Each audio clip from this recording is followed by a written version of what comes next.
Lagi dengan saya Sahlan di video pembelajaran fisika. Kali ini kita akan belajar tentang materi baru, bab baru, yaitu listrik statis. Nah, listrik statis ini akan dibagi jadi 4 part, tapi untuk di video kali ini kita bahas di part 1 dulu. Nah, part 1 itu ada apa aja? Ini seperti yang sudah saya tulis ya. Part 1 nanti kita akan berkenalan, kita akan belajar tentang apa itu listrik statis. Jadi, apa sih yang disebut listrik statis, fenomena seperti apa aja. Berikutnya, kenapa bisa listrik statis? Berarti kita harus berkenalan tentang muatan gitu ya, muatan listrik. Muatan listrik itu apa dan ada apa aja sih gitu. Nanti ini yang akan mengarahkan kita ke pembahasan ketiga tentang gaya listrik atau gaya elektrostatik itu sendiri. Nah, gaya listrik ini disebut juga dengan hukum Coulomb seperti itu. Oke, kita mulai ya. Kita mulai dengan bahasan listrik statis ya. Apa sih itu listrik statis ya? Jadi kalau dulu teman-teman pernah waktu SMP atau SD ingat percobaan yang kita ngegosok-gosokin penggaris plastik gitu ya, terus kita dekatkan ke potongan kertas, apa yang terjadi gitu, entah dia bisa nempel atau lepas gitu ya. Jadi itu salah satu contoh fenomena listrik statis. Ada juga selain plastik yang digosokkan ke kain, bisa juga kaca gitu ya, batang kaca digosok dengan dengan kain sutra jadinya gimana, dan macam-macam lagi. Atau ada juga yang paling bisa kita lihat ya, fenomena petir ya. Petir itu sebenarnya itu fenomena listrik statis. Jadi ketika ada kumpulan muatan listrik ya, nanti akan kita bahas muatan listrik apa. Jadi kumpulan muatan listrik di awan terus ketemu sama kumpulan muatan listrik yang di bumi, ketika dengan jumlah tertentu dia langsung ada percikan api gitu, petir yang kita lihat sebagai petir, sebagai kilat, itu sebenarnya itu fenomena listrik statis. Atau juga teman-teman pernah nggak kalau misalnya habis dari tempat dingin terus buka baju, buka sweaternya, terus ada bunyi petik-petik gitu ya. Nah, itu fenomena listrik statis juga. Jadi ketika kita buka kain kita ada perpindahan muatan dari tangan kita, dari kulit kita ke kainnya atau sebaliknya gitu ya. Itu sih macam-macam ya. Jadi fenomena listrik statis itu banyak. Salah satu yang akan kita bahas nanti ya, fenomena antar perpindahan dua muatan ini. Jadi interaksi antara dua muatan. Nah, untuk itu kita akan berkenalan tentang muatan listrik. Sebelum kita masuk ke muatan listrik, teman-teman mungkin bertanya ya, apa bedanya listrik statis dengan listrik dinamis yang di pertemuan sebelumnya, di video sebelumnya ya. Bedanya listrik statis sama listrik dinamis itu apa sih? Nah, sebenarnya bisa dilihat di gambar berikut ini gitu ya. Jadi bedanya listrik statis sama listrik dinamis, kalau di listrik dinamis kemarin kan kita belajar tentang arus ya, arus listrik searah. Nah, itu dimana arus listrik itu muatan listriknya mengalir terus menerus gitu ya. Jadi bisa dibilang listrik dinamis itu kemarin itu perpindahan elektronnya terjadi secara kontinu terus menerus. Sedangkan nanti di listrik statis ini kita akan mempelajari munculnya muatan-muatan listrik elektron ini yang hanya saat gitu, sementara gitu ya. Jadi yang tadi seperti petir atau fenomena yang kain wol tadi atau yang penggaris plastik tadi kan dia sementara aja gitu, jadi cuma seret gitu doang gitu. Nah, selain itu juga bedanya listrik dinamis sama listrik statis. Listrik dinamis itu aliran elektron itu sepanjang konduktor gitu ya, sepanjang kawat atau sepanjang kabel gitu kalau dalam rangkaian listrik. Sedangkan kalau di listrik statis itu kita belajarnya itu elektronnya itu perpindahannya tuh hanya pada permukaan bendanya saja. Jadi hanya jarak tertentu saja. Jadi karena dia nggak ngalir terus menerus, karena cuma jarak yang sedikit aja, jadi cuma nempel di permukaan bendanya saja. Dan bisa dibilang juga arus listrik kalau di listrik dinamis itu kan kita bisa ukur gitu ya, dengan alat ukur ampere meter. Sedangkan kalau listrik statis kita nggak bisa mengukur perpindahannya karena saking cepatnya gitu. Jadi sulit diukur. Tapi keduanya antara listrik statis dan dinamis ini sama-sama belajar tentang muatan listrik dan juga ya merupakan sumber energi listrik itu sendiri. Itu tadi sedikit sekilas tentang perbedaannya. Nah, sekarang kita masuk ke muatan listrik ya. Jadi muatan listrik itu apa sih? Nah, kalau teman-teman pernah belajar kelas 10 dulu di materi tentang atom, ingat ya, penyusunan atom itu ada 3 macam partikel. Ada partikel yang bermuatan positif, partikel yang bermuatan negatif, partikel yang bermuatan netral. Kalau positif teman-teman ingat apa? Ini proton ya. Ya, istilahnya proton kalau dalam atom. ya karena dia bermuatan positif. Kalau yang bermuatan negatif, elektron, ya elektron. Sip. Kalau yang bermuatan netral itu neutron, seperti itu ya. Ya jadi ya sedikit menyinggung di kimia juga. Jadi muatan listrik kan ada positif, netral, dan negatif. Tapi di pembahasan listrik statis kali ini kita fokus ke dua macam muatan ini aja, positif dan negatif. Karena dua muatan ini yang berbeda kutub, yang berbeda jenis, nanti dia akan menghasilkan interaksi tertentu. Seperti karena netral, dia nggak berpengaruh apa-apa. Gitu ya. Oke, nah gimana sih interaksi antara kedua muatan itu sendiri? Ya boleh dibilang kalau misalnya saya gambarkan gitu ya. Di sini ada dua buah muatan. Yang satu positif, yang satu positif. Ya. Nah, ketika ada dua buah muatan, dia sejenis, sesama jenis gitu ya, maka dia akan saling tolak menolak gitu. Jadi ya menjauh, shoot gitu ya. Jadi kayak mental lah seperti itu. Begitu juga kalau muatan sejenisnya itu negatif ya. Ini ada dua muatan, satu negatif, yang satu negatif. Ya.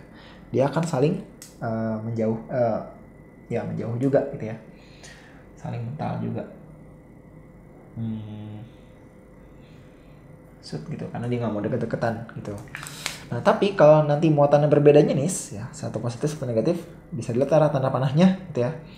Dia akan saling mendekat, atau bisa dilihat di animasi ini ya, animasi di samping saya ini. Jadi kalau udah positif sama positif, dia saling menjauh.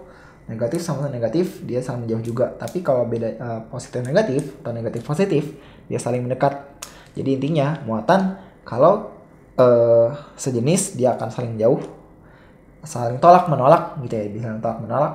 Kalau dia berbeda jenis dia akan tarik menarik. Sederhananya ingat aja kalau misalnya cowok sama cowok kan nggak mau ya nempel gitu, sedangkan kalau cowok sama cewek mau deketan, seperti itu. Oke, jadi setelah kita tahu interaksi dua muatan itu kayak gimana, kalau misalnya berbeda jenis gimana, kalau sejenis gimana. Nah itu ntar kita akan belajar ya, sekarang kita akan belajar gaya yang timbul antara interaksi dua muatan itu, atau disebut juga gaya listrik atau gaya elektrostatik, atau kadang-kadang disebut juga gaya Coulomb karena berdasarkan penemuan ilmuannya ya, Pak Coulomb gitu ya. Jadi gimana penemuannya Pak Coulomb ini? Jadi misalkan ada dua buah muatan, Q1 dan Q2 gitu ya. Dia dua buah muatan. Besarnya Q1, yang satu besarnya Q2. Nah, dia terpisah pada jarak R ya, terpisah pada jarak R. Nah, hukum Coulomb ya, Coulomb menyatakan ada hukumnya besarnya gaya tarik menarik atau gaya tolak menolak ya, bergantung jenis muatannya ya nanti ya. Besarnya gaya tarik menarik atau tolak menolak antara dua buah muatan ini sebanding dengan besar masing-masing muatan ya. Sebanding dengan besar masing-masing muatannya, dan berbanding terbalik dengan kuadrat jarak antara kedua muatan ya. Jadi besarnya gaya antara dua ini sebanding dengan besar muatannya ya, sebanding dengan besar masing-masing muatannya, dan berbanding terbalik dengan kuadrat jarak antara kedua muatan, yang kalau dituliskan dalam persamaan matematikanya gaya Coulomb, gayanya F sama dengan sebanding dengan besar muatan ya, sebanding dengan besar muatannya Q1 dikali Q2, karena nanti nilainya beda-beda gitu ya, dan berbanding terbalik dengan kuadrat jarak ya, jarak R, kuadrat jarak R kuadrat, seperti R, bisa dibilang nih saya tulis R12 lah, maksudnya untuk menyatakan jarak dari muatan 1 ke muatan 2 ya, kuadrat jarak. Dan ini nggak selesai sampai sini, di sini ada suatu nilai, suatu konstanta ya, ini nilainya 1/4pi dikali epsilon. Ini suatu nilai, suatu konstanta. Nah nilai ini apa aja sih kak gitu ya, saya kotakin dulu ya. Oke, nah nilai ini pertama F itu apa? F itu gaya ya, gaya Coulomb, gaya satuannya Newton ya Newton ya, Lalu berikutnya ada Q. Q itu muatan. Teman-teman ingat waktu listrik dinamis ya, arus itu kan Q per T. Q-nya itu muatan ya. Muatan listrik. Muatan listrik. Apa satuannya? C ya, Coulomb. Ya, berikutnya ada R ya, R. Jarak antara dua muatan ya, dua muatan. Dua buah muatan. Meter ya satuannya. Meter. Ya, kalau dikuadratin itu meter kuadrat, jangan lupa. Nah, 4pi ini nilai ya, angka 4 itu ya 4pi ya 3,14 dan seterusnya. Nah, E ini namanya permitivitas gitu ya. Permitivitas. Nah, nilai permitivitas ini apa? Jadi permitivitas ini menyatakan di antara kedua jarak ini, di antara kedua buah muatan ini kira-kira ada perantara apa? Apakah dia bahannya udara? Apakah bahannya suatu jenis cairan atau apapun itu? Terbiasa nanti nilainya beda-beda, dikasih tahu gitu ya. Nilainya bakal berbeda-beda. Nah, nilainya E itu sendiri ya.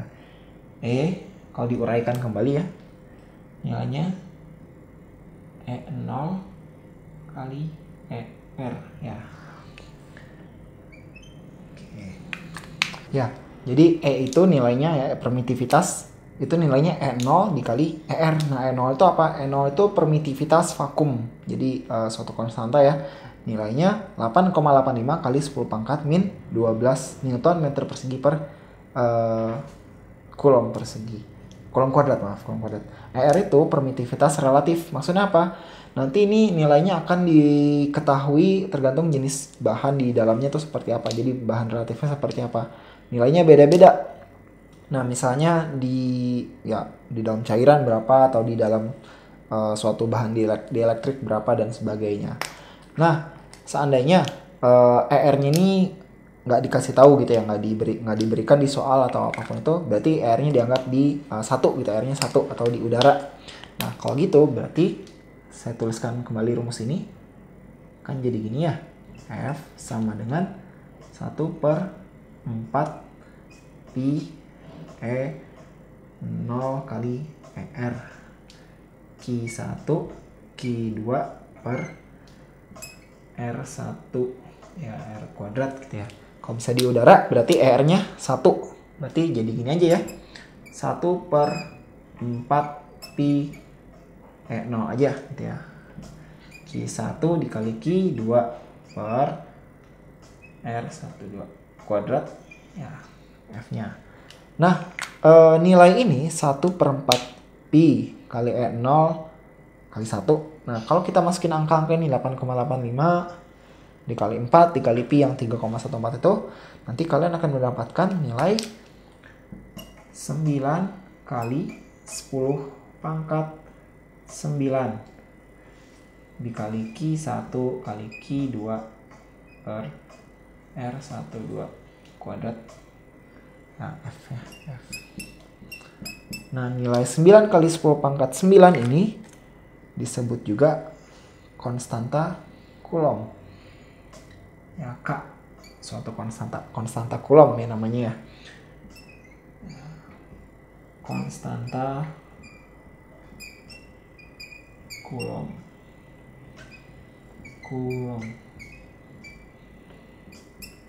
Nilainya 9 kali 10 pangkat 9 apa tuh satuannya ya, kebalikan ini ya, C kuadrat per Newton meter kuadrat ya. Jadi bisa kalian mudahnya ya, untuk versi mudahnya kalau misalnya nanti nggak dikasih tahu bahannya apa, ER-nya berapa, berarti boleh langsung pakai ini 1/4 pi E0, atau bisa ditulis gini ya, F sama dengan K dikali Q1 Q2 per R12 kuadrat. Ya, ini dia. Seperti itu. Oke, ya penerapannya biasanya nanti kalian akan ditanyakan gaya antara dua muatan dalam jarak tertentu. Oke, misalnya gambar seperti ini ya, ada 3 buah muatan, ya sekaligus 3 buah muatan. Ditanya berapa gaya yang dialami Q2 gitu ya. Berarti kan ada 2 buah muatan yang mempengaruhi. Ya, teman-teman juga harus nanti perhatikan ini muatannya apakah sejenis atau beda jenis gitu ya. Jadi harus dilihat juga nilai Q-nya apakah positif atau negatif gitu ya. Nah, kita asumsikan misalnya dia sejenis semua ya. Ini positif-positif semua misalnya. Berarti nanti kan ada tolak menolak dong ya nggak? Nah, berarti berapa gaya yang dialami oleh Q2 ini? Akibat mereka semua ini. Teman-teman, jangan lupa gaya itu besaran vektor, punya besaran dan punya arah. Berarti nanti kita akan menerapkan konsep-konsep perhitungan vektor. Nah, sebelumnya berarti kita cari dulu gaya Q1 dan Q2 gitu ya, gaya Q1 dan Q2. Berarti cari gaya Q1 dan Q2. Berarti kalau bisa kita bilang ini kan sama-sama positif gitu ya atau sejenis, dia akan saling tolak menolak dong ya. Nah, jadi itu kita tolak ke bawah ya, saling mana gitu ya. Ya, kalau untuk dia aja. Berarti nanti ini gaya antara 1 dan 2 ya. Biasanya untuk membedakan coba teman-teman tulis di bawahnya ini gaya apa sama apa ya. Ini saya tulis gaya 1 dan 2. Nah, sekarang ketika teman-teman udah nyari ini dengan nilai yang Q1, Q2 ya per R12 kuadrat itu ya dapatlah berapa nilainya gitu ya, F-nya berapa. Berikutnya cari gaya yang ini. Gaya akibat Q2 dan Q3 ini. Ya, F2 sama 3 gitu ya. Nah, nilainya kan Q2 kali Q3 per R23 kuadrat gitu ya. Jadi ini menyatakan bedanya. Oke. Nah, ketika teman-teman udah dapat F12, F23 karena gayanya satu ke sana dan gaya itu vektor, berarti ntar dia ada resultan vektornya gitu ya. Nah, inilah gaya totalnya, gaya